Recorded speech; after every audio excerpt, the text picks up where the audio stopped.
Assalamualaikum warahmatullahi wabarakatuh. Perkenalkan, nama saya Nurul Hartati dengan NIM 1904010033. Di sini, saya akan memaparkan materi yang berjudul Anti Monopoli dan Praktek Curang. Baiklah, untuk lebih jelasnya, mari kita simak penjelasan berikut ini. Pengertian monopoli dan persaingan curang. Pengertian yuridis monopoli menurut pasal 1 Undang-Undang Nomor 5 Tahun 1999, Undang-Undang tentang Larangan Praktek Monopoli dan Persaingan Usaha Tidak Sehat adalah suatu penguasaan atas produk dan atau pemasaran barang atau atas penggunaan jasa tertentu oleh satu pelaku usaha atau satu kelompok usaha. Pengertian persaingan curang.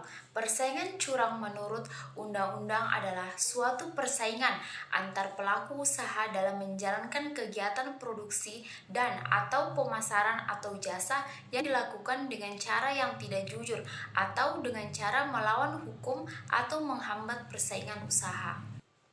Perjanjian yang dilarang oleh perundang-undangan tentang anti monopoli di sini dibagi menjadi 10 jenis. Yang pertama ada oligopoli, adalah keadaan pasar dengan produsen dan pembeli barang hanya sedikit sehingga mereka atau seorang dari mereka dapat mempengaruhi harga pasar. Kemudian yang kedua ada penetapan harga. Pelaku usaha dilarang membuat perjanjian dengan pelaku usaha pesaingnya untuk membuat perjanjian dengan pelaku usaha yang bertujuan untuk membagi wilayah pemasaran atau alokasi pasar terhadap barang atau jasa.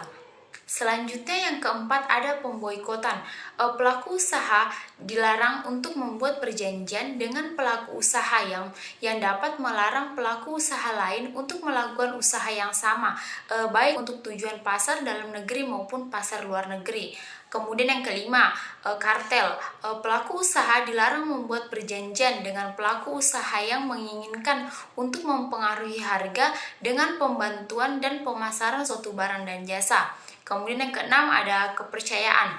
Pelaku usaha dilarang membuat perjanjian dengan pelaku usaha lain untuk melakukan kerjasama dengan gabungan perusahaan atau perseorangan yang lebih besar yang bersangkutan dalam kaitannya dengan pangsa pasar yang dikuasai, atau pelaku usaha mempunyai posisi tertinggi di antara pesaingnya di pasar yang bersangkutan dalam kaitannya dengan kemampuan keuangan, kemampuan akses pada pasokan dan penjualan, serta kemampuan untuk menyesuaikan pasokan atau permintaan barang dan jasa tertentu.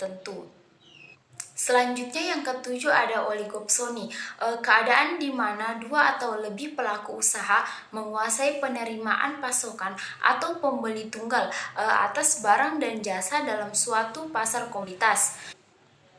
Kemudian yang kedelapan ada integrasi vertikal.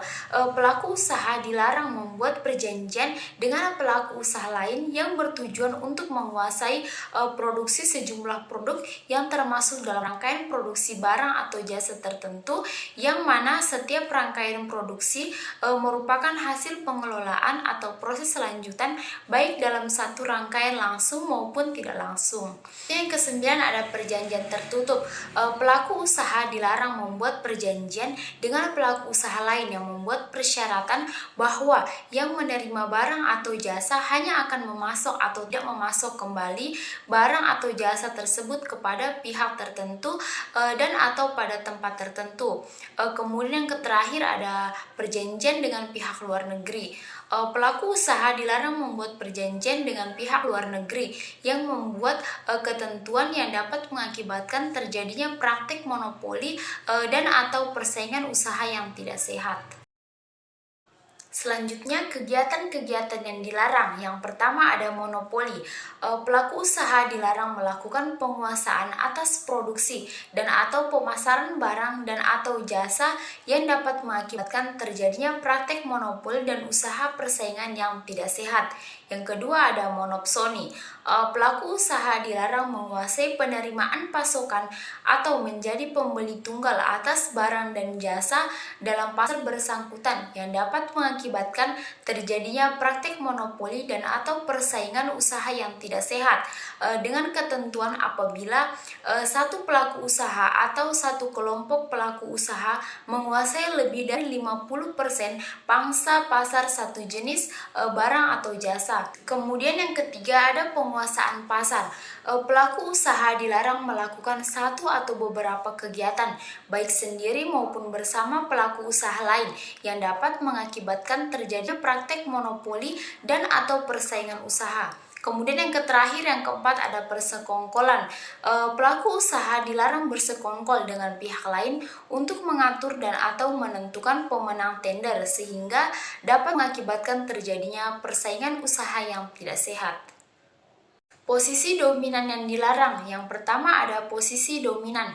Posisi dominan adalah suatu keadaan di mana pelaku usaha dalam memasarkan produknya tidak mempunyai pesaing, yang berarti di pasar yang bersangkutan dalam kaitannya dengan pangsa pasar yang dikuasai, atau pelaku usaha mempunyai posisi tertinggi di antara pesaingnya di pasar yang bersangkutan dalam kaitannya dengan kemampuan keuangan, kemampuan akses pada pasokan dan penjualan, serta kemampuan untuk menyesuaikan pasokan atau permintaan barang dan jasa tertentu.